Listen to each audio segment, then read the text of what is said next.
Palagay ko kahit anong gawin natin, hindi talaga tayo matatanggap ng pamilya ko. Sorry dahil sa akin tinakwil ka ng magulang at mga kapatid mo. Ano ka ba? Wala ka namang kasalanan eh. Pareho natin tong ginusto. Kung hindi na ako mapapatawad ng pamilya ko, wala akong magagawa kundi tanggapin na lang. Kesa naman natratuhin ka nila ng hindi maganda. Pangako, gagawin ko ang lahat para sa inyo na magiging baby natin. Magtatrabaho ko para mabigyan kayo ng maginhawang buhay. Naniniwala naman ako sa iyo eh. Kaya hindi ako nagsisisi na ikaw ang pinili ko. Alam kong hindi ka sanay sa gawaing bahay dahil prinsesa ka sa inyo. Hayaan mo na lang ang mga trabaho dito. Pag uwi ko na lang galing trabaho, tsaka ko na lang gagawin. Hindi naman pwede na hanggang dito prinsesa pa rin ako. Iba na ang buhay ko ngayon. Hayaan mo na akong gumawa dito sa bahay. Matututunan ko rin naman ang mga to. Ayoko lang kasi na mahirapan ka at ang baby natin. Kapag pagod ka na, huwag mo nang ituloy ang gawain dito Hindi naman mahirap linisin tong apartment mo dahil maliit lang. Sa pagluluto lang talaga ako nahihirapan. May malapit namang karinderya dito. Bumili ka na lang ng pagkain mo para hindi ka na magluto. Masarap magluto si Aling Fatima. 2 dekada na ang karinderya niya. Ganun na nga siguro ang gagawin ko. Kesa masayang lang ang pagkain na lulutuin ko tapos hindi naman makakain. Basta gawin mo kung anong makakagaan sa'yo dito. Kasalukuyan pa ako nung nag-aaral nang makilala ko si Ellie na nagtatrabaho naman bilang systems analyst. Galing siya sa mahirap ng pamilya sa probinsya at bunso sa magkakapatid. Bukod tanging siya lang ang nakatapos sa kanila. Dahil pinaaral siya ng isang pare na tumutulong sa mga kapuspalad. Hindi naman mayaman ang pamilya ko. Pero dahil sa pagsisikap ng mga magulang ko kaya naibigay nila ang pangangailangan naming magkakapatid. Maliban sa nag-aaral pa nga ako, hindi rin nila tanggap si Ellie. Kaya pinalayas nila ako sa bahay nang malaman na nagdadalang tao ako. Bakit ang aga mo umuwi ngayon? Wala na akong trabaho, Yvonne. Ha? Bakit? Anong nangyari? Tinanggal nila ako sa trabaho. Hindi pa malinaw ang dahilan. Aba, bawal yun Pwede mo silang ireklamo sa ginawa nila. Sa tingin ko may kinalaman ng pamilya mo sa pagkakatanggal sa akin. Bakit mo naman nasabi yan? Ang kapatid mo ang pumalit sa akin Narinig ko rin na tinawag niyang ninong ang boss ko. Kakausapin ko sila. Hindi ako papayag na mawalan ka ng trabaho. Alam nilang kailangan mo yun lalo't buntis ako. Hayaan mo na. Maghahanap na lang ako ng ibang trabaho. Ayoko rin naman kasi makasama sa iisang kumpanya ang kapatid mo kung sakali. Sigurado ka ba? Hindi madali na magsimula ulit ng ibang trabaho. Oo naman. Hindi naman siguro ako mahihirapang maghanap uli ng trabaho. Mas gusto ko na ring umiwas sa gulo. Hindi ko alam kung ano bang intensyon ni Kuya kung bakit niya yun ginawa. Hanggang ngayon siguro hindi pa rin niya matanggap ang nangyari. Itinakwil na nila ako. Dapat wala na silang pakialam sa akin. Bukas na bukas din, maghahanap na ako ng trabaho. Ayoko mag-aksaya ng panahon. Sana nga makahanap ka kaagad. Alam ko na kailangan mo rin magpadala sa inyo at nag-iipon pa tayo para sa panganganak ko. Huwag kang masyadong mag-alala. Baka makasama pa yan sa pagbubuntis mo. Makakaraos din tayo. Hindi ko maiwasan ang mag-alala. Bigla ko tuloy na alala ang sinabi ni Kuya Alexis. Hindi daw niya tayo patatahimikin. Hindi kaya ito na ang simula ng gagawin niyang panggugulo? Wala siyang karapatang gawin yun. Kapatid mo lang siya. Mga magulang mo nga hinayaan ka na. Nung nasa abroad kasi ang mga magulang namin, si Kuya ang tumayong ama't ina sa aming magkakapatid. Kaya madalas siyang nasusunod kahit nandito na sina Papa at Mama. Sa tingin ko naman, hindi na tayo magugulo ng kuya mo. Nakuha niya na ang gusto niya. Sana nga, pero hindi ko pa rin maiwasan na kabahan. Huwag kang masyadong mag-alala. Nakalimutan mo na ba ang sabi sa'yo ng OB mo? Kailangan mo mag-ingat dahil masela ng pagbubuntis mo. Iwasan mo ang ma-stress. Yang pag-aalala mo, hindi yan makakabuti sa'yo. Pasensya ka na ha. Pipilitin ko na lang na i-relax ang sarili ko at hindi mag-isip. Malalampasan din natin to. Ang mahalaga, magkasama tayo sa hirap at ginhawa. Wala nang inaksayang oras si Ellie sa paghahanap ng trabaho. Pero lumipas ang 1 linggo hanggang umabot ng 1 buwan wala pa rin siyang nahahanap. Hindi rin kami tinitigilan sa panggugulo ni Kuya Alexis. Minsan nagpapunta siya ng mga kaibigan niya para guluhin kami sa bahay. Dahilan para sumakit ang tiyan ko at madala ko sa ospital. Bakit ngayon ka lang? Ano nangyari sa'yo? Bakit puro ka pasa? May mga humarang kasi sa aking mga kalalakihan habang papunta ako dito. Hindi ko naman mga kilala. Siguradong si kuya na naman ang nasa likod sa nangyari sa'yo. Mabuti hindi ka nila pinatay. May mga dumating agad na mga tanod na nagpapatrolya sa lugar. Kaya nasaklolohan agad nila ako. Ipablatter natin ang nangyari sa'yo. Sa tingin ko lalo lang titindi ang galit ng kapatid mo. Iwasan na lang natin siya. Paano natin gagawin yun alam niya kung saan tayo nakatira? At isa pa, hindi naman tayo agad makakalipat dahil kapos tayo. May naisip akong solusyon kung papayag ka. Anong solusyon naman? Ang umuwi tayo sa probinsya namin. Doon, hindi na tayo masusundan ng galit ng kapatid mo. Di ba hindi pa alam sa inyo na meron ka ng kinakasama? Kumpara naman sa kapatid mo, mas mabait ang pamilya ko. Pwedeng mabigla lang sila pero matatanggap ka rin nila kalaunan. Kung yan ang sa tingin mong makakabuti, di sige, umuwi na lang tayo sa inyo. Isang linggo pa bago kami bumiyahe ni Ellie dahil sa kalagayan ko. May agam-agam man sa puso ko kung ano ang magiging buhay namin sa probinsya nila. Ang tanging pinangahawakan ko lang ay tiwala sa nobyo ko. Isang araw din na naging biyahe namin sa barko at kailangan pa namin sumakay ulit ng bus. Bago kami nagpatuloy, kumain muna kami. Malayo pa ba ang sa inyo? 6 na oras pa ang biyahe, tapos sasakay pa tayo ng bangkang de motor. Ang layo pala ng sa inyo. Nasisiguro ko nang hindi na tayo masusundan ni kuya dito. Hindi na talaga, kaya kumain ka na ng marami para hindi ka gutumin sa biyahe natin. Wala pa rin kasi akong ganang kumain Pakiramdam ko rin maduduwal ako. Oy, sige, huwag mong pilitin. Magbabaon na lang tayo ng pagkain at plastic na rin kung sakaling masuka ka mamaya. Maraming bumabagabag sa akin. Kung ano magiging reaksyon ng pamilya mo at kung ano magiging buhay natin sa pag-uwi natin sa inyo. Marami akong pwedeng pasukan. Hindi nga lang kasing laki ng sahod ko sa Maynila pero kaya nang bumuhay ng pamilya. Paano ang pagtulong mo sa pamilya mo? Magbibigay pa rin ako kung may sobra. Alisin mo na nga yung mga nagpapagulo sa isip mo. Alam mo naman na masama sa iyo yan Mapapanatag lang ang kalooban ko kapag nakaharap ko na ang pamilya mo. Ang mabuti pa, bilisan na natin kumain. Kailangan na natin makasakay agad sa bus para hindi tayo gabihin. Hindi naman ako nakaramdam ng hilo sa bus kahit nakakahilo ang daan. Pagsakay nga lang sa bangkang de motor, doon na nag-umpisa ang parang hinahalukay ang tiyan ko. Mabuti nilang maagap si Ellie. Isinahod niya agad ang plastic habang hinahagod ang likod ko. Pagbaba para akong lantang gulay. Isang kaanak naman niya ang nakakilala sa kanya kaya tinulungan na kami sa mga bagahin namin. Pagdating sa bahay nila, nagtataka ang tingin sa amin ng mga magulang niya. Nagmano naman sa kanila ang nobyo ko na ginaya ko naman. Bakit biglaan yata ang pag-uwi mo? Nobya mo ba siya, Ellie? Pasensya na po kayo, Nay. Tay, kung hindi na ako nakapagsabi na uuwi. Siya po si Yvonne. Nagsasama na po kami sa Maynila. Ha? Ilang taon na ba siya? Tingin ko menor de edad pa siya. Mukha lang pong bata si Yvonne dahil maliit na babae. Pero mahigit 20 anyos na po siya. Ang bata pa rin niya. Sa dami niyong bitbit tingin ko. Magtatagal kayo rito. Nay, wala na po akong trabaho. Kaya po umuwi na lang kami rito.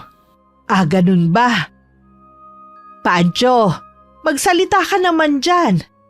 Dito na raw titira ang anak mo at ang kinakasama niya. Nawalan daw siya ng trabaho. Narinig ko naman ang sinabi ng anak mo. Kung ganun maligayang pagbabalik.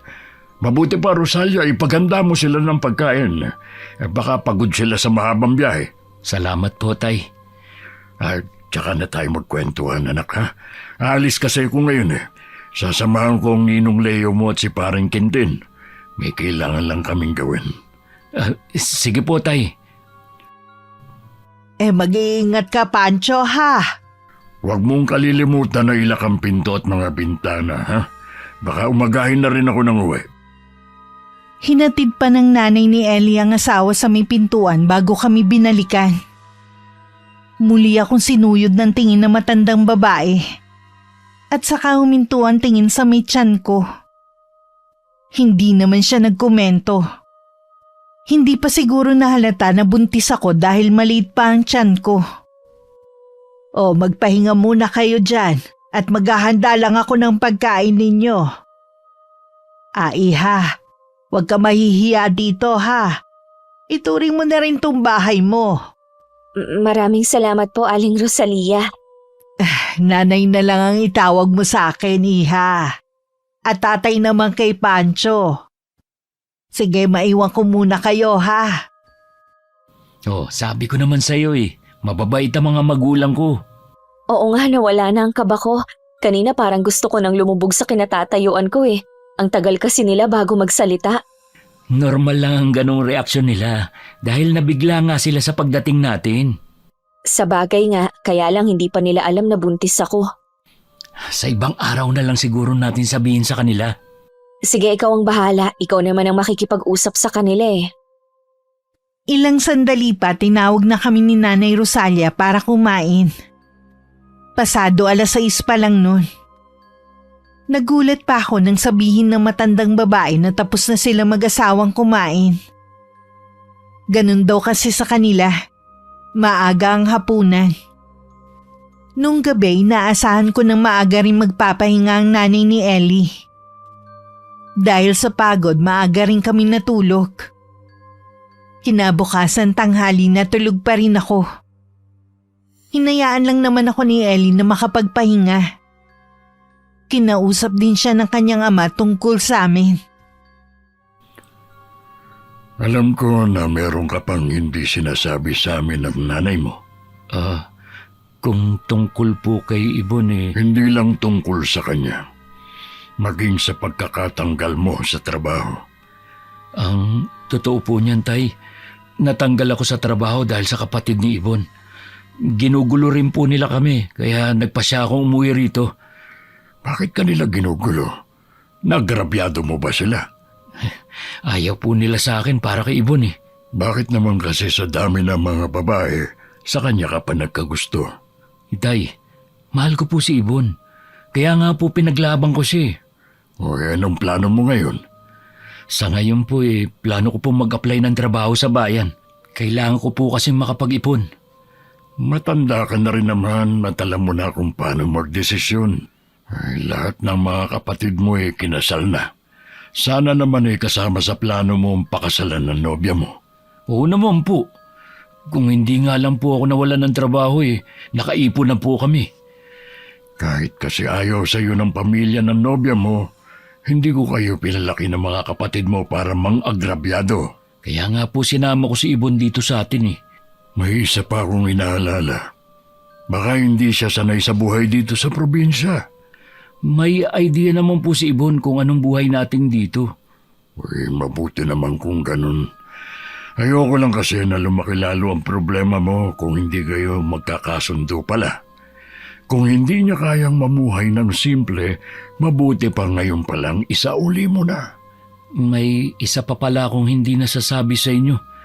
Hindi ko na po siya pwedeng ibalik dahil nagdadalang tao na po si Ibon Yun ang dahilan kung bakit siya tinakwil ng mga magulang niya.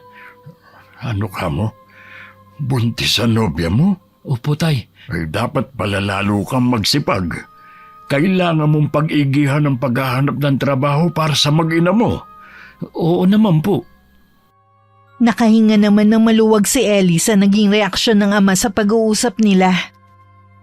Sa mga magulang niya, ang itay niya ang istrikto sa kanila. Ang itay naman niya ang kumausap sa kabiyak tungkol sa kalagayan ko. Kaya pala unang kita ko palang sa kanya, kakaiba na ang naramdaman ko. Pagpasalamat na lang nga natin na nung nag-aaral siya sa Maynila hindi siya nakabuntis. Kundi nakakahiya kay Father Medina. Responsable naman ang anak mo nung nag-aaral siya. Nangako siya sa atin na magtatapos. Sayang nga lang hindi pa niya natutupad ang pangako niya. Minsan kasi ibang plano ng nasa taas kaysa sa plano natin. Katulad niyan, nabuntis niya ang nobya niya. Kaya wag na tayong umasa na matutupad niya ang pangako niya sa atin na maginawang buhay. Malay naman natin maganda ang trabaho makuha niya sa bayan. Ngayong meron ng prioridad ang anak mo, sana naman huwag ka nang hihingi sa kanya ng pera. Sapat naman sa ating dalawa ang kinikita ko. Alam ko naman yon, pero kung kusang magbibigay ang anak mo, hindi ko tatanggihan, no? Sa tulong ng ninong ni Ellie, nakahanap naman siya ng trabaho sa bayan. Maaga nga lang siyang umaalis at gabi na nakakauwi sa bahay.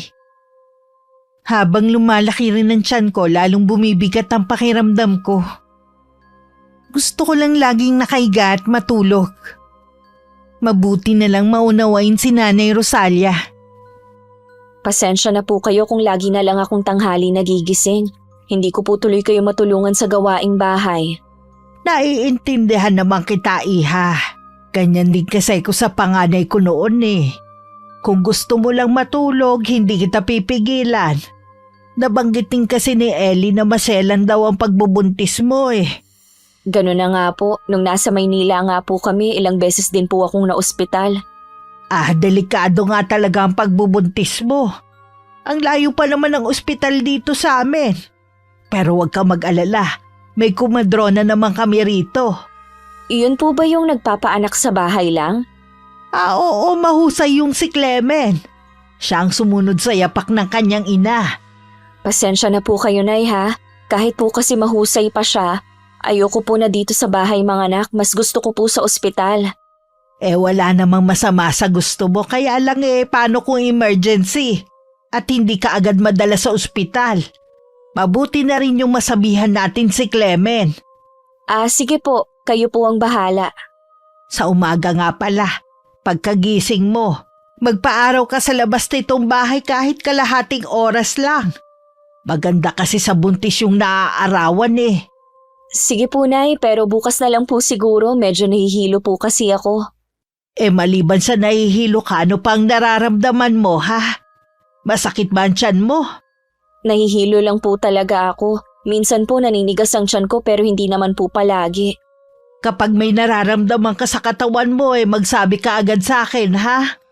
Ibiniling ka sa akin ni Ellie habang nasa trabaho siya.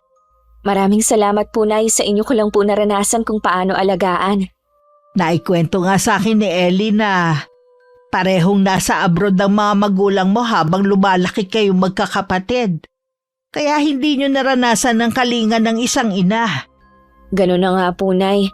Inaasahan ko na silang makakaramay ko sa sitwasyon ko pero pinalayas at itinakwil pa nila ako.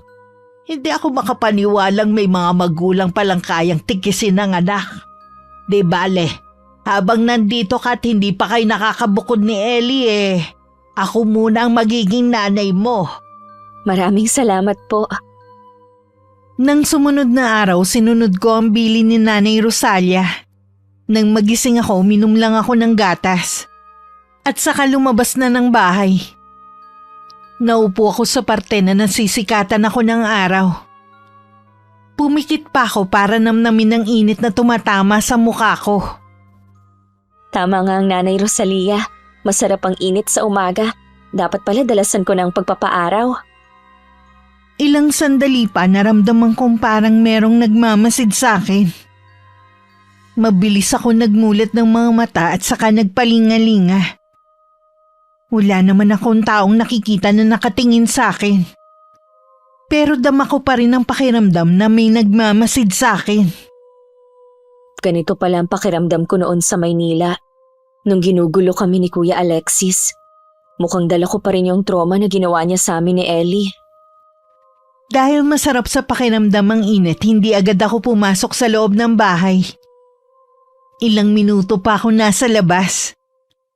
Hanggang dumating na nga si Nanay Rosalia na galing palang palengke. Tutulungan ko na sana siya magbuhat ng mga dala niya pero tumanggi siya. Mabuti naman naisipan mo magpaaraw ngayon. Sinusunod ko lang po ang payo ninyo sa akin. Mainam naman talaga ang sikat ng araw sa atin eh. Siya nga pala, binilhan kita ng pansit at puto sa palengke. Yan na lang ang almusalin mo ha. Tuyo at itlog lang kasi ang kinain namin ng tatay mo kanina eh. Salamat po, Nay. Sandali. Ilalagay ko na sa plato para makakain ka na. Mamaya pa lang tanghali eh. Magsisigang ako ng buto-buto ng baboy. Sobrang saya ko ng mga sandaling yun dahil alaga ako ni Nanay Rosalia. Kahit wala si Ellie, hindi nagbabago ang trato sa akin ng mga magulang niya. Nang mailagay sa plato ang pansit at puto, inumpisan ko ng kumain. Pero nakakadalawang subo pa lang ako, nagtatakbo na ako sa may lababo at saka sumuka. Halos maubos ang lakas ko. Lumapit naman sa akin si Nanay Rosalia at hinagod ang likod ko. O ano, ayos ka lang ba, iha? Maasim na po yung pansit kaya nasuka ako. Bagong luto lang yun ang suki ko eh. Baka iba lang ang panlasa mo. Baka nga po, Nay. May gusto ka bang kainin, ha? Wala po, Nay. Uminom naman po ako ng gatas kanina. Magpapahinga na lang po muna ako sa kwarto. O sige, magluluto na lang ako ng maaga para makakain ka na ng tanghalian. Tatawagin na lang kita, ha? Kahit nung tanghali, hindi ko rin nakain ang ulam na niluto ni Nanay Rosalia. Bahagya lang akong kumain ng kanin at saka nahiga na ulit. Labis na ang pag-aalala ng nanay ni Ellie. Kaya kinausap na siya nang makauwi siya nung gabi. Baka kasi mapano sila ng magiging anak niya kung hindi kakain si Yvonne eh. Kakausapin ko po siya mamaya, Nay. Tatanong ko na rin kung ano gusto niyang kainin. Para kapag sumahod ako bibili ko siya. Sinabi ko lang to sa'yo para alam mo. Baka isipin mo pinababayaan namin siya rito. Hindi ko po yun iisipin. Nakita ko naman po dati kung paano niyo alagaan ang mga hipag ko noon. Kaya alam ko po na ganun din ang gagawin yung pag-aalaga kay Yvonne. Kahit hindi pa kami kasal. Kahit wala pang basbas ng simbahan ng inyong pagsasama, sa mata naming lahat mag-asawa na kayo. Salamat po, Nay. Ang bait niyo talaga. Maiba ako. Kumusta ang trabaho mo? Ayos lang po, Nay. Ang importante, may trabaho ko ngayon. Hindi nga lang kasi laki ng sinasahod ko dati. Hindi ka naman siguro nagsisisi ngayon sa naging desisyon mo. Hindi naman po. Kaya lang hindi maiwasan na makonsensya dahil hindi ko pa natutupad ang pangako ko sa inyo ni tatay. Hindi ko pa kayo nabibigyan ng maginhawang buhay at baka hindi na po. Iba na po kasi ang prioridad ko ngayon. Tapos dito lang ako may trabaho. Sapat lang talaga sa pangangailangan namin ni Yvonne.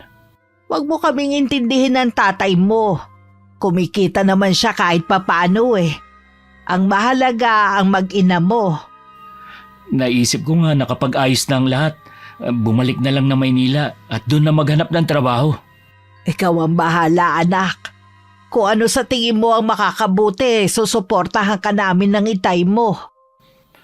Napakaswerte ko po talaga sa pagkakaroon ng mga magulang na maunawain at mabait, katulad nyo ni tatay. Sana po balang araw makabawi ako sa inyo. Siya nga pala. Nabalitaan ko na dumating na si Father Medina. Kapag wala kang pasok sa trabaho, dalawin mo naman siya. Isama mo na rin si Yvonne. Sige po, Nay. Gusto ko rin magpasalamat sa kabutihan niya sa akin. Ay nako, napakwento na ako sa'yo. Mabuti pa kumain ka na para makapagpahinga ka na rin. Maaga ka pa papasok bukas Nagising ako nang maramdaman kong may pumasok sa kwarto. Iinat-inat pa ako na bumangon nang makita si Ellie na nagbibihis ng pambahay. Bakas ang pagod sa mukha niya. Pilit pa siyang ngumiti nang makita akong nagising. Kanina ka pa ba dumating? Oo, kumain na rin ako. Bakit sabi ng inay, hindi ka kumakain? Hindi ko kasi gusto ang lasa ng pagkain Naduduwal din ako kapag nasa bibig ko na. Sabi mo kung ano gusto mong kainin. Sa Sabado, sa sahod ako, bibili kita ng mga gusto mo. Pwede ko bang ilista para hindi mo makalimutan? Oo naman. Mas okay nga yun para alam ko na ang bibiling ko. Nahihiya na nga ako sa nanay mo eh. Kaya lang anong magagawa ko ayaw talagang tanggapin ng sikmura ko ang pagkain na niluluto niya. Amoy pa lang kasi ayoko na. Naiintindihan naman yun ni inay. Nag-aalala pa nga siya sa'yo eh. Ayoko naman kasing mag-request na mga gusto kong kainin at nahihiya ako. Alam ko naman na walang-wala rin sila ng tatay mo eh. Bala ko nga maghanap ng trabaho na mas malaki ang sweldo eh. Sapat lang kasi ang sahod ko sa gastusin natin. Baka hindi tayo makaipon. Matagal pa naman ako manganganak pero dapat mag-ipon na nga rin tayo. Gusto ko kasi nasa ospital manganak at hindi dito sa bahay. Yun din naman ang gusto ko. Siguro naglilihi ka pa kaya maselang ka pa.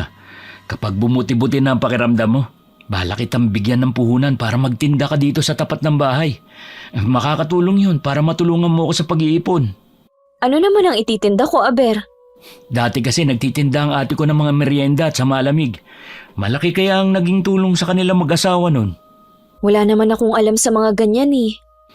Huwag kang maglala, tutulungan ka ng inay. Siya din ang katulong ni ate nun eh. Bahala na. Sa ngayon kasi mas gusto ko lang mahiga at matulog. Baka naman mamanas ka na niyan sa kakatulog mo. Hindi naman siguro. Siya nga pala, wala na akong iniinom na folic acid at vitamins. Oo nga pala, buti pinaalala mo sa akin. Sa Sabado ko na rin bibilin. Matutulog ka na ba? Oo eh, pagod na kasi ako sa maghapon. Sige, mauna ka na, magbabanyo lang ako sandali. Gustuhin ko mang asikasuhin bilang asawa si Ellie, mas matimbang pa rin sa akin ng kagustuhang matulog lang. Sa umaga hindi ko na namamalayan ng pag-alis niya. Mas madalas na tulog na ako sa gabi kapag dumating siya. Dumating ang araw ng Sabado. Maagang dumating si Ellie. Sa kwarto, inabot niya sa akin ng sahod niya. Ito na lang ba ang natira sa sahod mo? Oo eh, ang dami ko kasing pinamili. Kinumpleto ko na yung mga kailangan mo. Kung ganito lang lagi ang ibibigay mo, malabo na makaipon tayo. Kaya nga tutulungan mo ako sa paghahanap buhay, di ba? Nung nasa Maynila tayo, ni ayaw mo kong pakilusin sa bahay. Lahat ng gusto ko binibigay mo, hindi tayo nagkukulang. Tapos ngayon gusto mo tulungan kita sa paghahanap buhay. Iba naman kasi nung nandun tayo, mas malaki ang sahod ko sa trabaho. Ngayon maliit lang.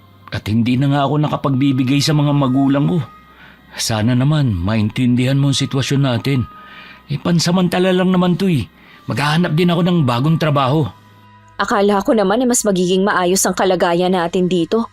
Sobrang layo na nga sa kabihasnan, wala man lang mapasyalan, kakarampot pa ang sahod mo. Huwag mong sabihing nagsisisi ka nang umuwi tayo rito. Hindi naman sa ganon, hindi lang ito ang inaasahan ko. Bago tayo umuwi, sinabi ko na kung anong daratnan mo. Pasensya ka na ah. Dala lang siguro to ng pagbubuntis ko. Masyado akong madrama ngayon. Naiintindihan naman kita eh. Pasensya ka na rin kung nahihirapan ka sa sitwasyon natin. Itatabi ko na lang to para puhunan sa balak nating pagtitinda. Itabi mo na lang yan para sa panganganak mo. Ako na ang bahala sa puhunan na gagamitin mo. O sige, mabuti pa magmerienda ka na muna. May biniling banana yung inay mo kanina. Ikaw, ayaw mo bang kumain? Ayoko nun, itsura pa lang kasi mukhang hindi na masarap. O sige, maiiwan na muna kita ha. Nang makalabas si Ellie, nahiga na lang ulit ako. Ang bigat na naman kasi ng pakiramdam ko. Naabutan pa niya ang nanay niyang nag-aayos ng mga pinamili niya. Nasan si Yvonne? Handa na ang merienda niyo. Ayaw po ni Ibo ng banana Q eh. Hayaan na lang po natin siya. Ganun ba? Tinatanong ko naman siya kanina kung anong gusto niyang kaining merienda sa naglalako eh. Kahit na ano ang sagot niya. Baka po nahihiya lang sa inyo.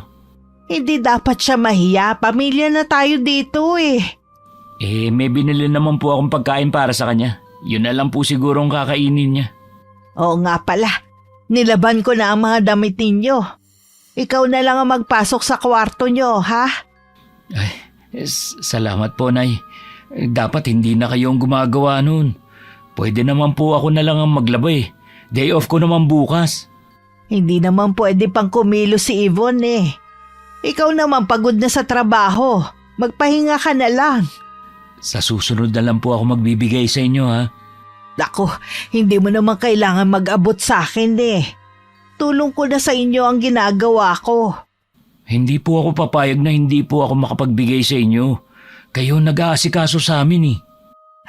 Sige na nga, ikaw ang bahala. Nagkita nga po pala kami ni Sandro kanina habang namimili ako. Maganda po pala ang kumpanyang pinapasukan niya. Sabi ko nga baka may bakante, pasok niya ako. Hindi naman madamot ang pinsan mong yun eh. Siguradong tutulungan ka noon. Pareho nga pala kayong paaral ni Father Medina. Nauna lang siya sa'yo. Oo nga po, pareho kaming pinalad. Gusto mo bang ipagtimpla kita ng kape? Sige po, Nay. Dapat nga si Ibon ang nag-aasikaso sa akin eh. Babawi naman siya sa'yo kapag tapos na ang paglilihi niya. Sige na, kumain ka na muna. Lalabas lang ako sandali ha. May kailangan lang kasi ako sa kapitbahay nating si Fanny eh. Sige po, Nay. Maglilimang buwan na ang tiyan ko pero pakiramdam ko hindi pa rin natatapos ang paglilihi ko. Lagi pa rin masama ang pakiramdam ko. At mas gusto ko pa rin ng laging nakahiga. Dumating ulit ang sahod ni Ellie. Saktong palabas ako ng kwarto nang makita kong inabutan niya ng pera ang nanay niya. Mabilis akong bumalik sa loob bago pa nila ako mapansin. Oh, gising ka na pala. Tara muna sa labas. Nasaan na nga pala yung pinabili ko sa'yo? Nandun sa kusina. Inaayos ni Inay. Kunin mo at dito na lang sa kwarto mo ilagay. Ha? Mga pagkain yun, baka naman langgamin tayo. At saka, hindi magandang nagtatago ng pagkain sa kwarto. Baka kung ano pang isipin na Inay. O bakit? Ikaw naman ang bumili nun ah. Ako nga. Kaya ayokong lalabas na parang pinagdadamutan natin sila. Bibigyan naman natin sila. Mas gusto ko lang kasi na nandito sa loob ng kwarto natin. Sa susunod na lang, wag muna ngayon. Okay, sige. Parang wala ka yata sa mood ngayon ah. Hindi lang siguro maganda ang gising ko. Lagi pa rin ba mabigat ang katawan mo? Oo, lalo na ngayon. Wala pa rin tayong nabibiling mga gamit para sa baby natin. Marami namang naitabing baru-baruan ng mga kapatid ko. Nagsabi naman silang ipapahiram na lang sa'yo para hindi na tayo bumili. Ayoko nga.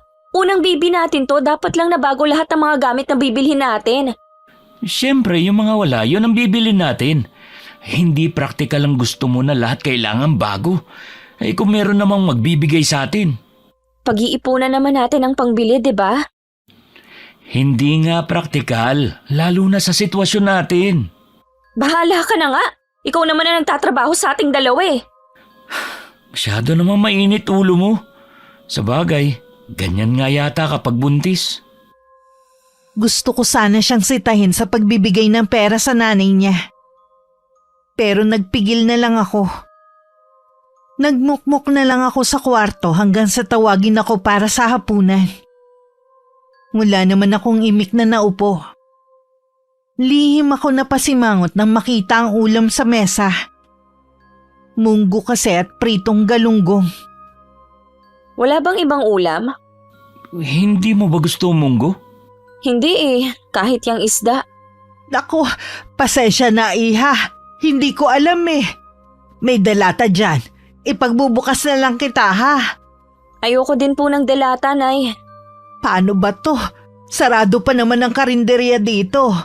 Hanggang 4:00 lang kasi sila eh. Ano bang gusto mong iulam ha? Gusto ko po sanang pritong manok. Teka lang.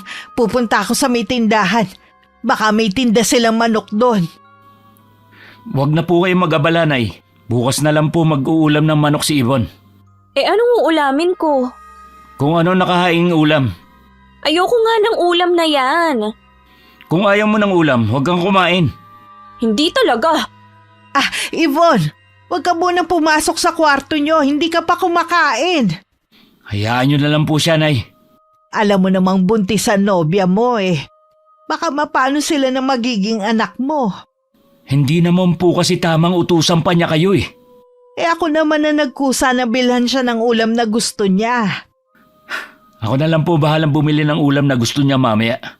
Kumain na lang po tayo. Binilisan na ni Ellie ang pagkain niya para makabili na siya ng manok na gusto kong ulamin. Siya na rin na nagprito at nang makaluto tinawag na ako. Pero nagbago na ang isip ko. Ayoko na ang ulam na yun dahil mamantika masyado. Ayaw mo na ng ulam? Yung munggo na lang siguro ang uulamin ko. Matagal na naman kasi nung huli akong kumain nun. Niloloko mo ba ako, ha? Ha? Bakit naman kita lolokohin? Pagod na nga ako maghapon sa trabaho tapos mag-iinarte ka pa.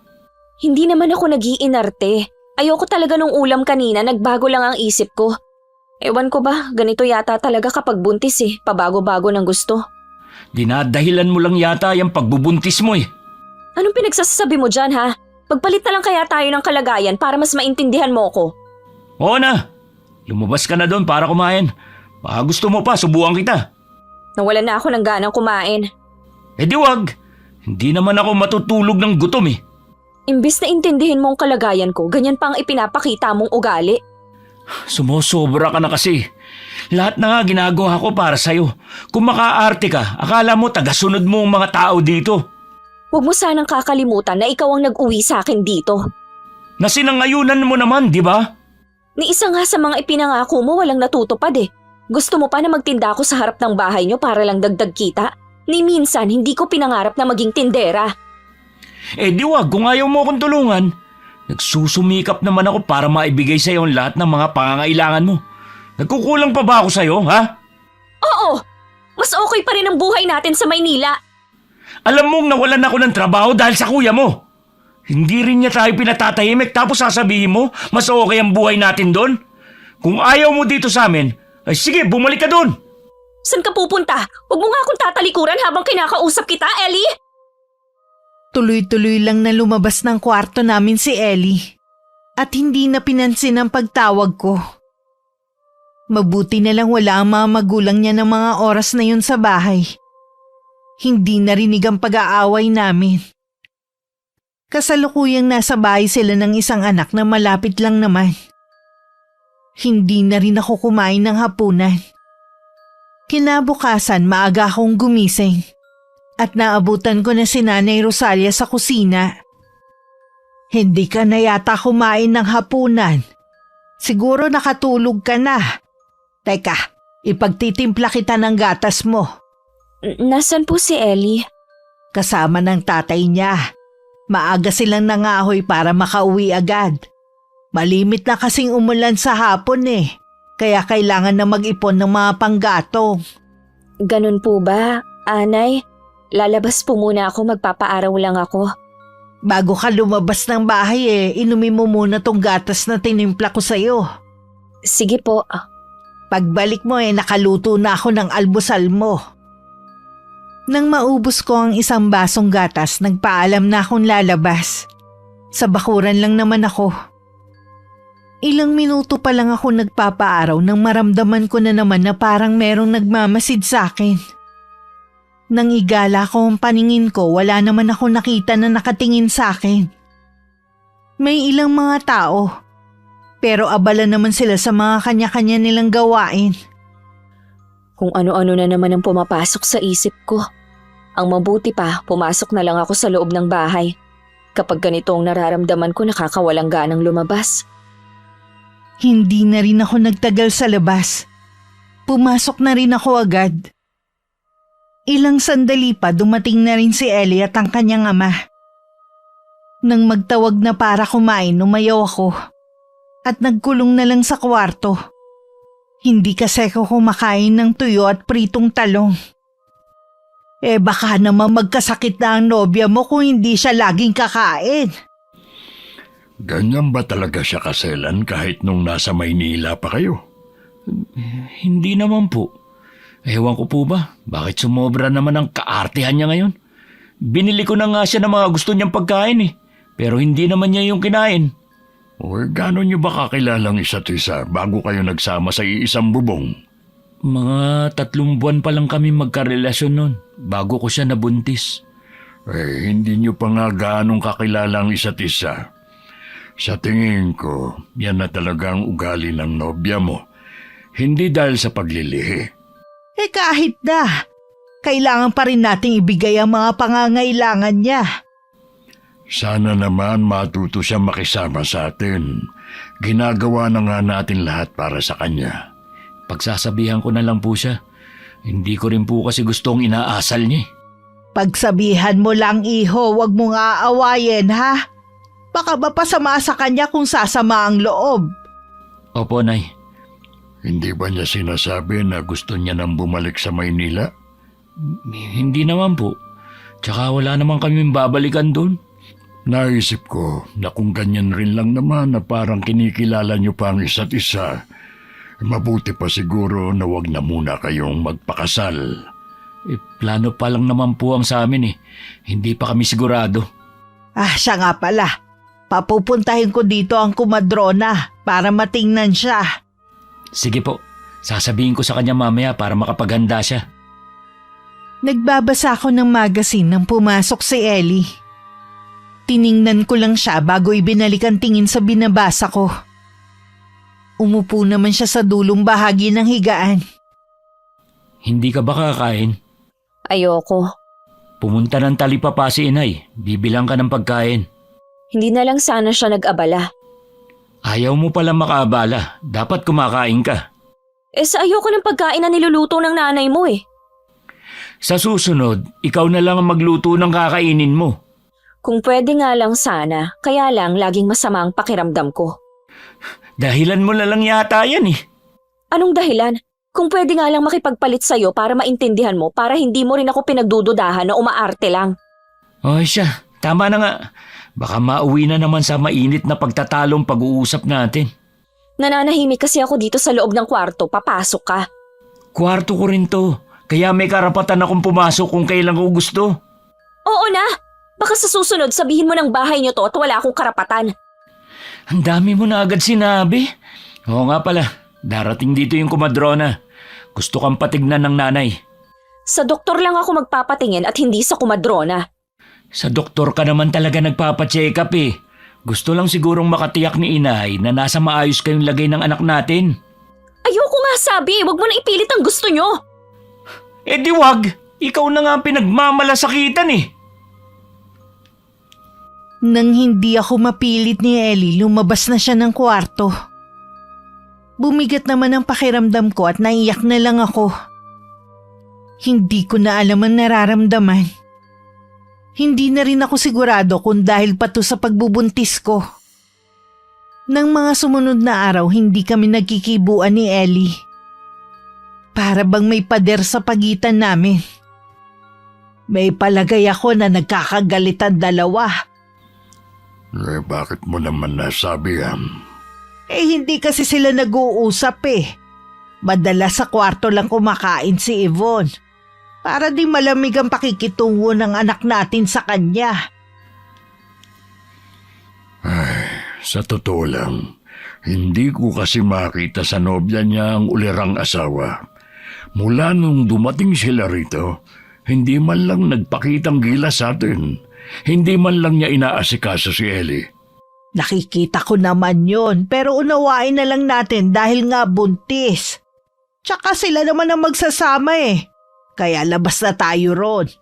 Mabuti na lang hindi ko pa nababanggit ang tungkol sa kasalang bayan. Kung may plano kasi sila, mabuti nang doon na lang para wala na silang gastos.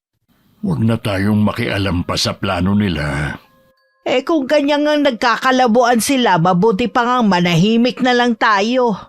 Ay, oo nga pala. Wala sana akong balak sabihin sa iyo eh. Kaya lang, baka malaman mo rin sa iba. Tungkol ba saan yan? May gumagala na aswang dito sa lugar natin. Ha? Sino naman kaya ang aswang?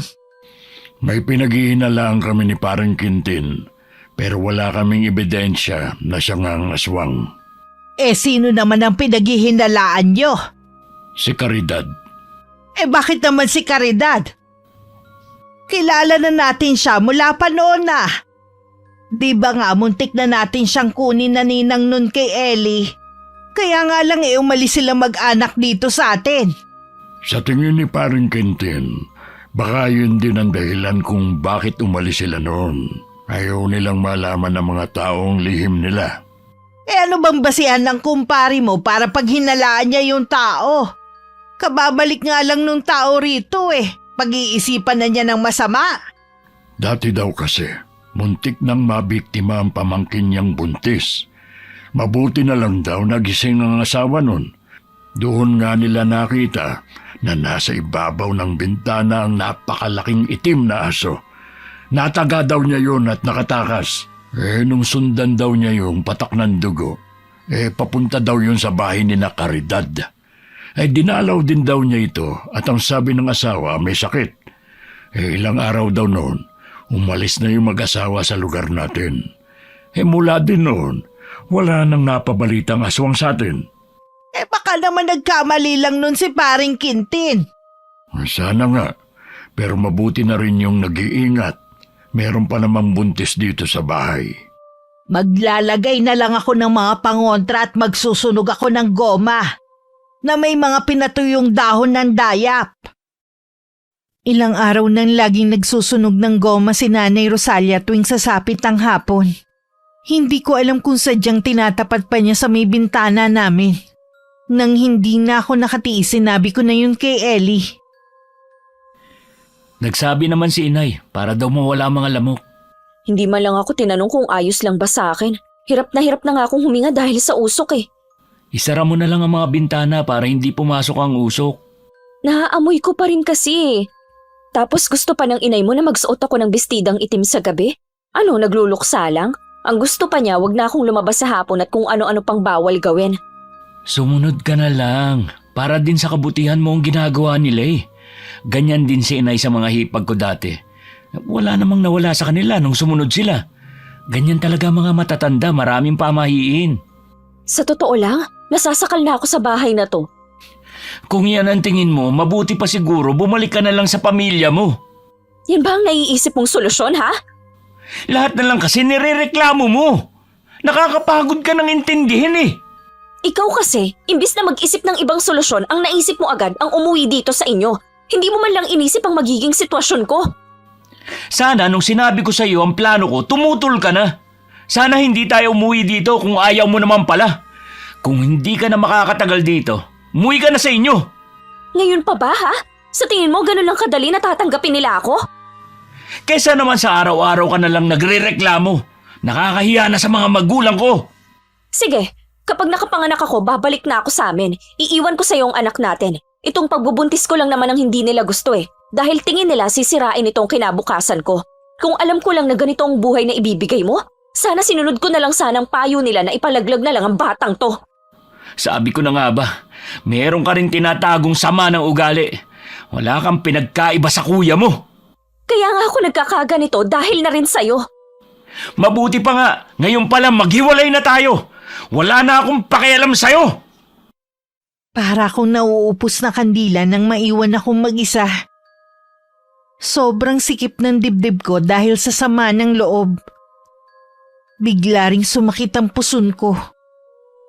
Pinigilan ko lang na mapasigaw at humingi ng tulong sa mga kasama ko sa bahay. Ayokong isipin na naman ni Ellie na nag-iinarte lang ako. Nang umayos na ang pakiramdam ko, nahiga na lang ako at pinilit matulog. Bakit mo ba inaaway si Yvonne, ha? Nakakapikon na kasi Wala na akong magandang narinig sa kanya. Sana pinagpasensyahan mo na lang. Alam mong buntis Kung alam ko lang na ganyan pala ugali niya, hindi ko na sana siya inuwi rito sa atin. Paano kayo magpapakasal niyan kung sa malita problema paghihiwalay agad ang nasa isip ninyo? Mabuti nga hindi kami nagpakasal agad nun. Ngayon ko palang nakikilala ang ugali niya. Mabuti pa pareho muna kayo magpalamig. Tsaka na lang kayo mag-usap kapag hindi na kayo galit. Pasensya na kayo, Nay. Pati tuloy kayo nadadamay sa problema namin. Naiintindihan ko naman kayo. Mas matindi pa nga ang naging pag-aaway namin noon ng tatay mo Ultimo asin pinag-aawayan namin. Pero dahil mahal namin ng isa't isa, nalagpasan namin ang lahat ng problemang dumarating sa amin. Mahal ko naman po si Yvonne.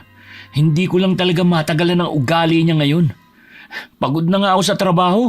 Gusto pa yata niya, siya ang asikasuhin ko. Hintayin mo na makapanganak ang nobya mo.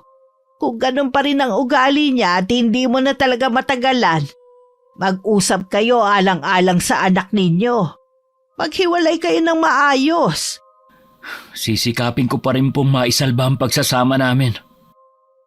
Nang mga sumunod na araw, lalo ako naging bugnutin. Konting ingay, nagagalit ako.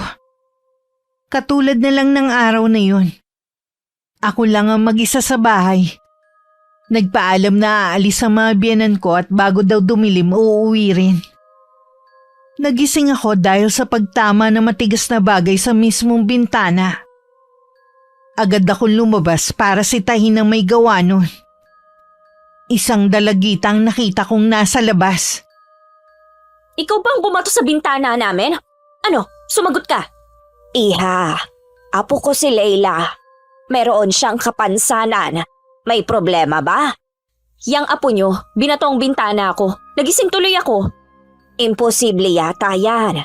Magkasama kami ng apo ko. Sandali lang naman akong bumili sa tindahan. Siya lang po ang naabutan ko dito sa labas. Walang ibang tao dito. Kanina may mga batang nandito, baka silang may gawa nun. Hoy bata, sinong bumato sa bintana ko? Sumagot ka kasi para maliwanagan tayo. Gaya ng sabi ko kanina, may kapansanan ng apo ko, hindi siya nakapagsasalita. Naku, palusot pa. Sa susunod po, bantayan niyo ang apo niyo, perwisyo eh. Huwag mo naman sanang sabihin na perwisyo ang apo ko. Kahit kailan wala siyang inaabalang tao. Anong tawag niyo sa ginawa niya? Wala sigurong saysay na makipagtalo sa'yo. Hindi ka naman tumatanggap ng paliwanag. Parang ako pang ipinalalabas mong mali ah. Ako na ang humihingi ng pasensya sa iyo. Dapat lang no? Lalong uminit ang ulo ko nang parang ako pa ang pinalalabas na masama ng matandang babae. Naglalakad na silang maglola palayo nang dumating naman si Ellie. Lumingon pa sa amin na matandang babae bago nagpatuloy sa paglalakad. Sino ang mga yun? Yung batang kasama nung matanda, binato lang naman ang bintana. Ha? Nabasag ba?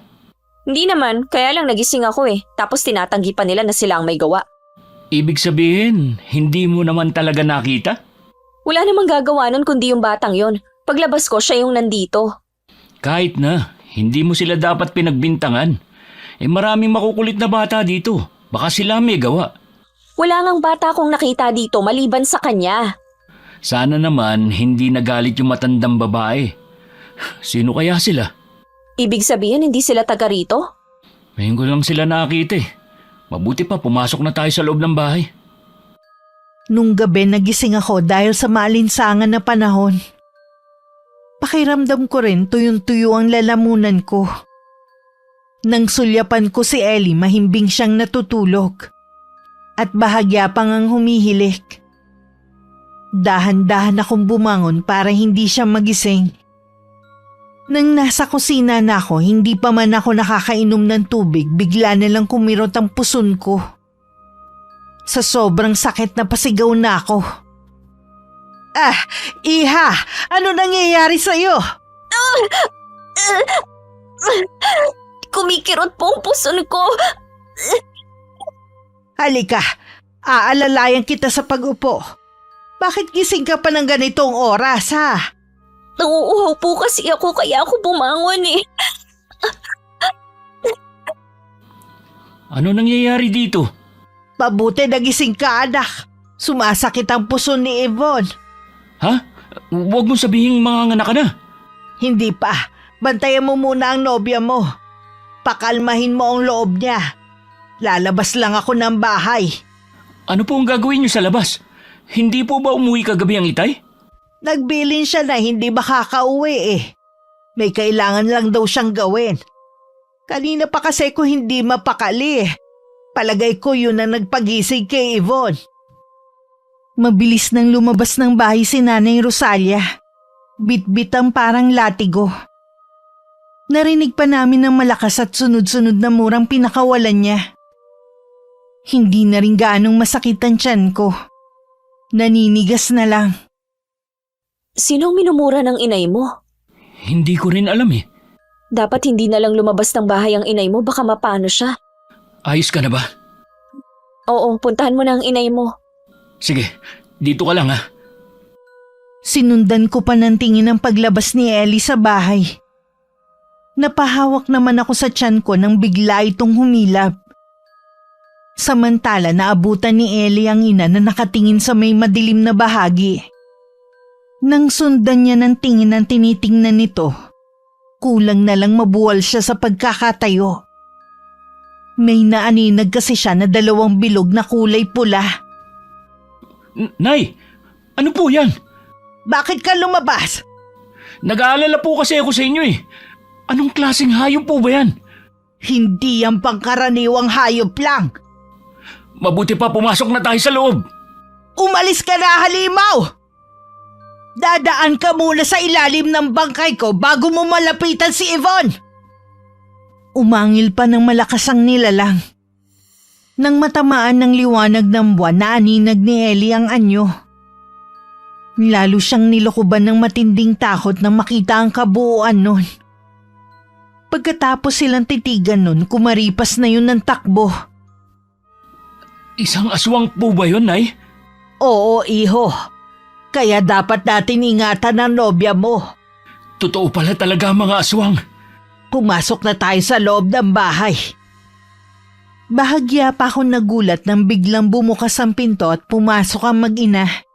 Agad na lumapit sa akin si Nanay Rosalia at hinawakan ng tiyan ko. Kumusta ang pakiramdam mo, iha? Ayos na po, medyo kinakabahan na lang po. Ellie, mabuti pa samahan mo na si Yvonne sa kwarto nyo. Magpahinga na kayo. Sige po, Nay. Si Nanay Rosalia na natiling nasa sala lang. Alam niya kasing babalik ang aswang para subukan muli akong aswangin. Nasilip pa niya sa maliit na siwang ang malaking aso na paikot-ikot sa may bakuran. Umalis lamang yun na magliliwanag na. Tulog pa ba si Yvonne, ha? Opo, Nay. Bakit po ang aga niyong gumising? Samantalang napuyat din kayo kagabi. Kahit anong puyat ko maaga pa rin akong nagigising. Nay, yung nilalang kagabi na... Binanggit mo ba kay Yvonne? Hindi po. Baka kasi lalo siya matakot. Wag na lang muna natin banggitin sa kanya, ha? Alam niyo ba kung sino ang aswang na yun? Hindi ko rin alam, iho. Dahil ngayon lang naman may lumitaw ulit na aswang dito sa atin Siguradong babalik ulit dito yun. Anong gagawin natin? Huwag ka matakot. Marami kaming alam na pangontra ng itay mo laban sa aswang. Hindi siya makakalapit kay Yvonne. Ay, salamat, Nay.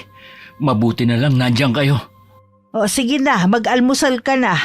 Papasok ka pa sa trabaho mo Sumunod naman si Ellie sa kanyang ina.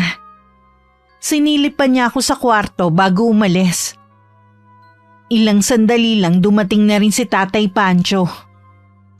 Agad na ikinuwento ni Nanay Rosalia sa asawa ang naganap nung nagdaang gabi. Kumusta naman si Yvonne at ang sanggol na dinadala niya? Ayos naman na. Hanggang ngayon nga ay tulog pa rin. Napuyat kasi kagabi.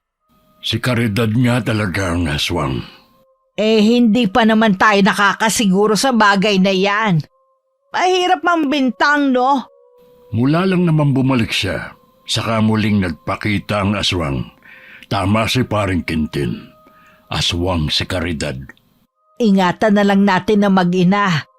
Hanggat narito tayo hindi magagawang lumapit ng aswang na yon. Kukuha ko ngayon ng libon ng kawayan. Ilalagay ko yon sa silong ng bahay natin. Magsusunog din ako ng gulong na may pinatuyong balat ng dayap mamaya. Nung hapon naamoy kong nagsunog na naman ng goma si Nanay Rosalia. Sumasakit tuloy ang ilong ko at hindi maipinta ang muka. Ilang sandali pa patakbo kong nagtungo sa lababo. At lahat ng kinain ko ng araw na yun inilabas ko. Pagkatapos hinang-hina akong naupo na lang sa isang tabi.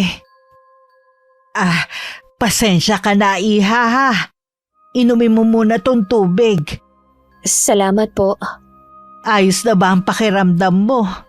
Medyo okay na po. Para saan po bang pagsusunog nyo ng goma? Hindi ko alam kung maniniwala ka pero pantaboy kasi yun sa aswang eh. Po? Aswang? Huwag naman po sana kayong manakot. Totoo ang sinasabi ko, Iha. Kagabi lang muntik ka ng aswangin. Hindi ko po alam kung bakit nyo sinasabi yan pero hindi po kasi magandang biro. Alam ko na mahirap paniwalaan. Lalo't sa syudad ka lumaki kung saan moderno ang pamumuhay. Pero totoo ang lahat ng nilalang na akala mo katang-isip lang ng ibang tao. Mali nga yatang sumama ako kay Ellie dito. Huwag kang matakot. Hindi ka magagalaw ng nilalang na yon. Pangako yan. Naniniwala naman po ako na hindi nyo ako pababayaan. Hindi ko lang po talaga maiwasan na matakot pa rin. Basta sumunod ka lang sa mga bilin ko, ha? Katulad ng pagsusuot ng itim na bestida sa gabi. Itabi mo rin sa iyong higaan itong lana. Opo, susundin ko po lahat ng sinasabi nyo. Dahil sa ipinagtapat ni Nanay Rosalia kahit sa bakuran, takot na akong lumabas kung wala rin lang naman kasama. Hindi na rin ako nagrereklamo tuwing nagsisiga sila sa hapon at pumapasok ang usok sa loob ng bahay. Kaya ko na rin tiisin ang amoy. Basta para sa aming kaligtasan ng magiging anak ko. Isang hapon habang nasa tapat ako ng bintana, may isang matandang babae ang naglalakad papunta sa bakuran. Naalala kong siya ang lola nung batang pinagalitan ko. Nagulat pa ako nang lapitan siya ni Nanay Rosalia, nakasalukuyang nasa labas ng bahay. Caridad! Ikaw nga talaga! Kumusta ka na? Bakit ngayon ka lang bumalik dito sa atin, ha? Ayos lang, Rosalia. Ganoon yata talaga kapag matanda na. Gugustuhin pa rin bumalik sa lugar na pinagmulan. Sinong babaeng yun sa may bintana? Siya si Yvonne, ang kinakasama ng anak kong si Ellie. Kilala mo naman siguro ang bunso namin ni Pancho. Alam ko na buntis siya. Pakisabi sa kanya na mag-iingat siya. Maselan pa naman siyang magbuntis. Oo. Maselan nga talaga. Sa amoy at sa pagkain. Hirap nga kami na hanapan siya ng kakainin eh. Siya nga pala, kasama mo ba si Erning? Matagal nang patay ang asawa ko, Rosalia. Ganun ba? Pasensya na ha. Hindi ko alam eh. Kahit kasi nakabalik ka na rito, hindi ka naman masyadong naglalabas sa inyo. Kaya hindi ko alam kung ano ang nangyari sa inyo nung umalis kayo rito. Kami na lang ng apo kong magkasama ngayon sa buhay. Meron siyang kapansanan kaya labis akong nag-aalala sa kanya oras na mawala ako. Nasa na mga magulang ng apo mo, ha? Matagal nang naulila ang apo ko sa mga magulang niya. Wala rin akong kamag-anak na pwedeng pag-iwanan sa kanya kung sakali. Ang hirap naman ng sitwasyon mo, Caridad. Sana naman humaba pa ang buhay mo. Yun ang pinagdarasal ko lagi. Ang humaba pa ang buhay ko hanggat matutong mamuhay ng mag-isa ang apo ko. Ilan taon na ba ang apo mo? 12 anyos pa lang siya. Napakabata pa pala niya. Minsan dalhin mo dito para makilala ko naman. Naging magkaibigan naman tayo noon bago kayo umalis rito. Hanggang ngayon kaibigan pa rin naman ang turing ko sa'yo. Salamat, Rosalia, at hindi pa rin pala nagbago ang turing mo sa akin. Pasensya ka na kung ngayon lang ako nagpakita sa'yo. Nahihiya kasi ako dahil hindi man lang ako nakapagpaalam sa'yo noon. Wala yon. Alam ko naman na may malalim kang dahilan kung bakit bigla kayong umalis noon Sana balang araw masabi mo sa akin. Sa ibang pagkakataon ay sasabihin ko sa'yo. Papaano? Kailangan ko nang umuwi. Hinihintay na kasi ako ng apo ko.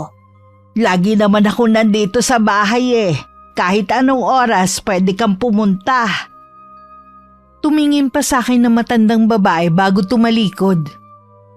Hindi na malayo ni Nanay Rosalia na nakalapit na ako sa tabi niya.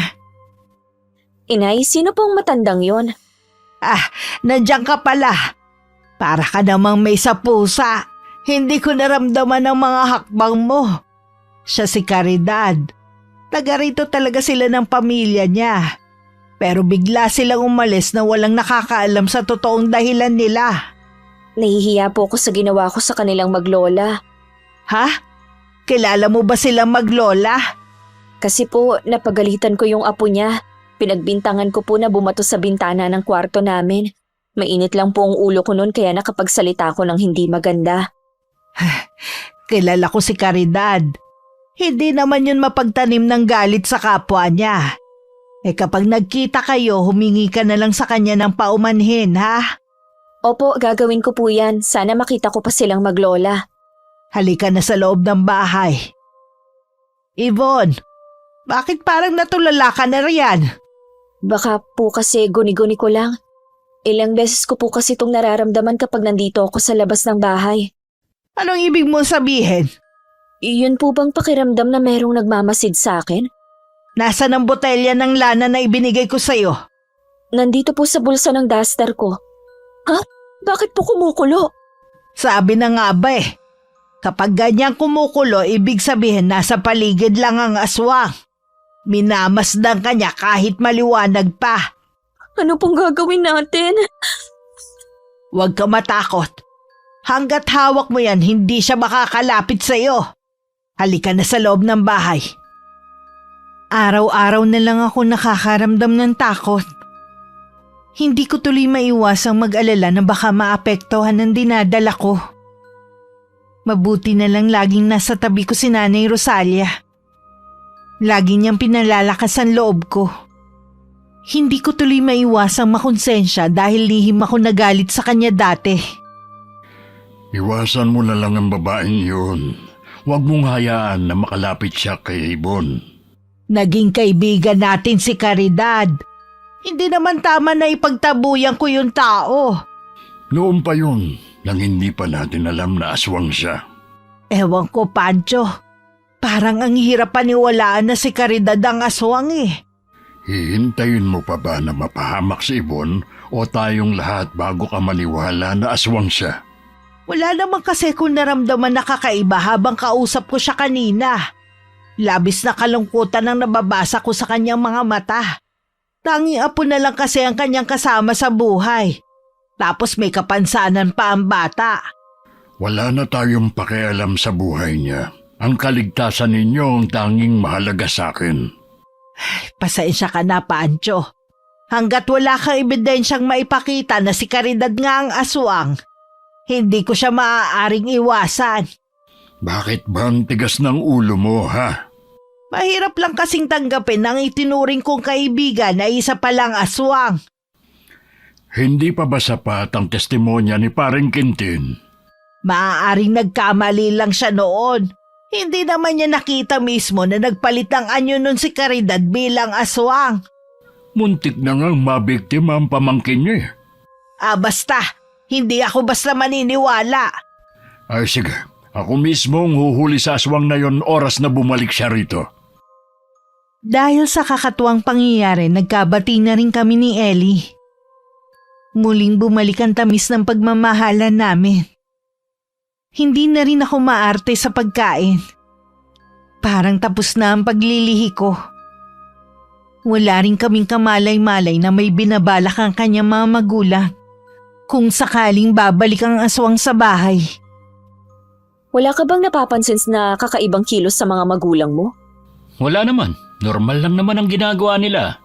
Ilang gabi na kasi sila na parang hindi natutulog Huwag mong sabihin na binabantayan mo sila. Nagising lang kasi ako ng alanganing oras nung gabi. Tapos, maririnig ko nag-uusap sila sa sala. Sa tingin ko inaabangan nila ang aswang. Hindi kasi yung titigil hanggat hindi niya nakukuha ang gusto niya sa'yo. Masyado na talagang perwisyo ang aswang na yon. Paano kung makapasok siya dito sa loob ng bahay? Malabo yun sa dami ng nakapaligid na pangontra sa buong bahay. Hindi rin siya sasantuhin ng mga magulang ko. Natatakot pa din ako. Huwag ka na matakot. Maliban sa mga magulang ko, nandito ako para protektahan ka. Kaya matulog ka na mahimbing. Babantayan kita. Salamat ha. Salamat kasi nagkaayos na tayo. Dahil sa matinding antok, maaga akong nakatulog. Ilang sandali lang ganun din si Ellie habang nakayakap sa akin. Samantala nagising naman sina Nanay Rosalia at Tatay Pancho dahil sa mga kaluskos sa labas ng bahay. Nang sulyapan nila ang botelya ng lanang nakapatong sa lamesita, kulang na lang umawas ang langis nun dahil sa pagkulo. Nandito siya. Humanda sa akin ang aswang na yan. Isang malaking pagkakamali ang pagpunta niya rito. Sasamahan na kita. Dito ka na lang. Bantayan mo na hindi siya makapasok. Mag-iingat ka. Oh, hindi siya sasantuhin ng buntot pagi ko. Nang makalabas ang asawa, mabilis ding isinara ni Nanay Rosalia ang pinto. Mula sa maliit na siwang sinilip niya ang magaganap. Ang kabiyak at malaking asong namumula ang mga mata kasalukuyan nagpapambuno. Napapasigaw pa siya tuwing napapailalim si Tatay Pancho. Nabitiwan pa na matandang lalaki ang buntot pagi. Mabuti na lang merong itak na nakasukbit sa bewang nito. Nang makakuha ng buwelo, agad niyang tinaga ang aswang. Malakas yung umangil at umungol bago tumakbo palayo. Pancho! Natalo mo ang aswang! Buhay pa siya. Hindi ko siya napuruhan. Ang sugat na natamo niya ang magiging tanda para malaman natin kung sino ba talaga ang aswang. Tama ka. Malakas ang kutob ko na si Caridad ang aswang. Huwag ka munang magsalita ng tapos. Hindi alam ng mag-asawa na nagising kami ni Ellie dahil sa ingay. Nasaksihan nga namin ang pakikipagtunggali ng kanyang ama sa aswang. Kinabukasan maagang umalis ang mga magulang niya. Hindi naman sinabi kung saan sila pupunta. Pero may kutob kami na pupuntahan nila ang bahay ng hinihinala nilang aswang. Pagdating sa maliit na kubo ni Aling Caridad, tila'y naasahan na nito ang pagdating ng mag-asawa. Bumukas kasi ang pinto at iniluwano ng matandang babae. Natutuwa ako na dinalaw ninyo akong mag-asawa. Paano nakakatayo ka ngayon? Wala bang masakit sa'yo? Hindi kita maintindihan, Pancho. Sabi ko na sa'yo mali ka ng akala. Wala ka bang kahit anong sugat? Imposibleng maghilom agad yun. Pinahirang ko ng katas ng kalamansi ang talim ng itak ko. Naiintindihan ko na pinaghihinalaan nyo ako na aswang. Siguro may pumunta sa inyo kagabi. Hindi ba? Muntik mo nang mabiktima noon ang asawa ni Parang Quintin. Ngayon naman, gusto mong biktimahin ang nobya ng anak namin. Wala akong alam sa ipinagbibintang mo sa akin. Hindi ako aswang. Sinungaling! Ipakita mo ang sugat mo! Nang hindi pa rin tumitinag si Aling Caridad, lumapit na si Tatay Pancho at hinawakan siya sa braso. Pero wala siyang nakitang sugat o maliit na galos man lang. Naniniwala ka na siguro na hindi ako ang aswang na hinahanap nyo. Pasensya ka na, Caridad, ha? Masyado kasing naniniwala si Pancho sa kumpari namin Kung gusto mong malaman kung sino ang aswang, bakit hindi mo puntahan si Quintin? Huwag mong sabihin na... Puntahan mo na lang. Sandaling natigilan si Tatay Pancho bago mabilis na tumalikod. Naiwan naman si Nanay Rosalia na naguguluhan pa rin. Inanyayahan muna siya ni Aling Caridad na pumasok sa loob ng kubo. Tama bang inisip ko na kaya ka umalis nun Dahil natatakot kang may makaalam na isa kang mambabarang? Oo, tinakot ako noon ni Quintin at ng asawa niya. Alang-alang sa pamilya ko, lumayo na lang kami. Hindi ko lang akalain na balang araw babalik pa ulit ako dito. Si Quintin ba ang aswang? Hindi siya kundi ang asawa niyang si Lucia. Mahal na mahal niya ang asawa, kaya hindi nakapagtataka na pagtakpan niya. Diyos ko po, sino mag-aakala na kung sino pa yung mabait at nagkakawang gawa siya pa palang may malagim na sekreto? Noon pa man, ganoon na ang ginagawa niya. Kaya kung meron man magbubuko sa kanya, lalabas lang na naninira. Pero kung silang maglalabas ng sekreto ko noon, tiyak na marami ang maniniwala agad. Pasensya ka na, Caridad, ha. Hindi ka namin natulungan nun ni Pancho. Matagal na rin naman ang pangyayaring yon. Alam ko na ayaw nilang mag-asawa ang pagbabalik ko. Pero hindi na ako natatakot sa kanila. Sa pagkakataong ito, nasa tabi mo lang ako. Salamat, Rosalia. Pero ayokong madamay ka. Damay na talaga ako. Gusto ba naman nilang biktimahin ang mamanugangin ko Yan ang pagkakamali ni Quintin at Lucia. Dahil sa ginawa nila, nabuko tuloy sila. Itinuring ko pa naman silang mga kaibigan. Paano? Hindi na rin ako magtatagal, ha? Dadalaw na lang ako sa ibang araw. Nagtataka ko kung bakit naunang umuwi si Nanay Rosalia sa asawa niya. Samantalang magkasama lang naman silang umalis kanina. Halata rin ang pagkabalisa sa anyo ng matandang babae. Ilang sandali pa dumating na rin si Tatay Pancho. Galit naman ang anyo nito. At napansin ko pa ang nakakuyom nitong kamao. Ano nangyari? Tama nga si Caridad.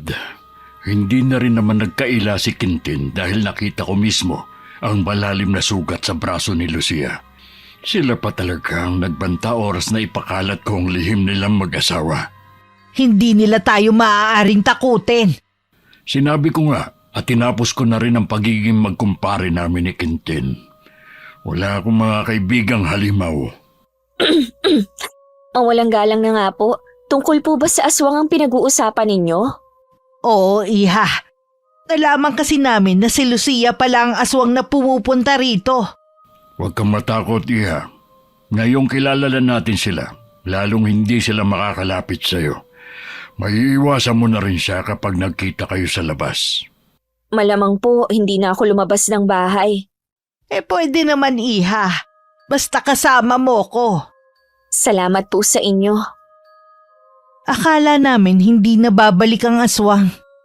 Dahil ilang araw din itong hindi nagparamdam.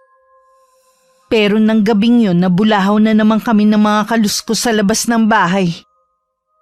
Nang lumabas si Tatay Pancho at Ellie, hindi na nila yun naabutan. Sa galit ng mag-ama, pinuntahan nila ang bahay ng mag-asawa. Pero mas matindi pala ang ganti na ibabalik sa amin ng mag-asawa. Nagkaroon ako ng malalang sakit na hindi gumaling-galing. Caridad, ikaw pala. Pasensya na kung hindi maganda ang pagbisita mo ngayon. Siya ba ang apo mo? Oo, siya si Leila. Hindi nga lang siya nakakapagsalita pero nakakaintindi siya. Maupo muna kayo dyan at ikukuha ko lang kayo ng maiinom. Huwag ka nang mag-abala. Si Yvonne talaga ang ipinunta ko dito. Ha? Kaya mo ba siyang mapagali? Hindi lang ako mambabarang. Kaya ko rin makapanggamot. Kulam ang nangyayari sa kanya na mula sa aswang kaya matindi ang pinagdadaanan niyang hirap. Kung hindi natin siya maaagapan, ikamamatay niya ang sumpa ng aswang na yon. Tulungan mo si Yvonne at ang magiging apo namin. Ako na ang bahala sa kanya. Ibabalik ko rin ang sumpa kay Lucia. Napatingin ako sa matandang babae na pumasok sa kwarto namin.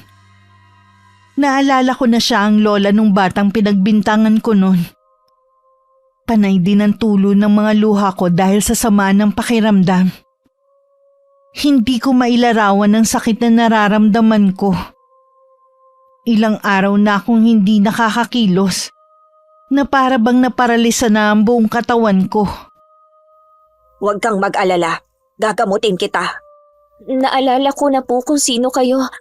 Pasensya na po kayo ng apo nyo Hindi ko sinasadya na makapagsalita ng hindi maganda. Kalimutan mo na ang pangyayaring yon. Hindi kami marunong magtanim ng galit sa kapwa namin. Pakiusap po, iligtas niyo ang baby ko. Magpakatatag ka, alang-alang sa kanya kung gusto mo siyang mailigtas. Opo. Bahagyang hinilot ni Aling Caridad ang sentido at ulo ko. Hinawakan din niya ang maumbok kong tiyan. Bigla ko naramdaman ang paggalaw ng sanggol sa sinapupunan ko na ilang araw ko ring hindi maramdaman. Pumipintig pa ang puso ng anak mo. Tuso din talaga si Lucia. Dahil hindi niya makuha ang anak mo, binigyan ka na lang niya ng karamdaman. Ay, salamat naman. Ilang araw na rin ako nag-aalala dahil sabi ni Yvonne hindi nga daw gumagalaw ang sanggol sa kanyang sinapupunan. Ligtas na ang apo mo. Ibabalik ko na lang kay Lucia ang ginawa niya. Isang matinding barang ang gagawin ko sa kanya. Nang araw na yun napagaling ako ni Aling Caridad. Para lang ako nagdahilan. Labis ang pasasalamat ko sa pangalawang buhay na ipinagkaloob sa akin ng Panginoon. Nang sumunod na araw nabalitaan namin na nagkasakit na maluba ang mag-asawang Quintin at Lucia. Makalipas ang ilang araw nabalitaan na lang din namin na sabay silang pumanaw. Sabi ng mga saksi, lumabas daw ang napakaraming insekto sa kabaong ng mag-asawa. Doon nila nakumpirma na binarang nga sila. Noon pa alam na natin na yun ang mangyayari sa kanila. Ang dahilan ng pagbabalik ni Caridad para makaganti sa mag-asawa. Umalis na nga kasi ang pamilya ni Caridad dito. Nagawa pang paslangin ni Lucia ang anak at manugang ni Caridad. Maaga tuloy na ulila ang apo niyang si Leila. Hindi na siguro nakilala pa ni Lucia ang anak ni Caridad. Dahil ang gusto lang niya ang sanggol sa sinapupunan nito. Ganon na nga. Kanino kaya pinasa ni Lucia ang perlas na itim? Wala naman silang anak ni Quintin Pero siguradong meron siyang pinasahan. Kailangan nating maging handa kapag may lumabas na naman na bagong aswang sa lugar natin. Mula nang bumalik sa dati ang katahimikan sa lugar, naging malapit na rin sa amin si Leila. Madalas din na dumalaw sa amin si Aling Caridad para kumustahin ang pagbubuntis ko. Lumipas ang ilang buwan nang anak ako ng malusog na sanggol na lalaki. Itinakda na rin ang pagpapakasal namin ni Ellie. Sa kaibuturan ng puso ko, umaasa ko na sana balang araw matanggap na kami ng pamilya ko. Nagpapasalamat din ako sa pangalawang pamilya na tumanggap sa akin. Wakas,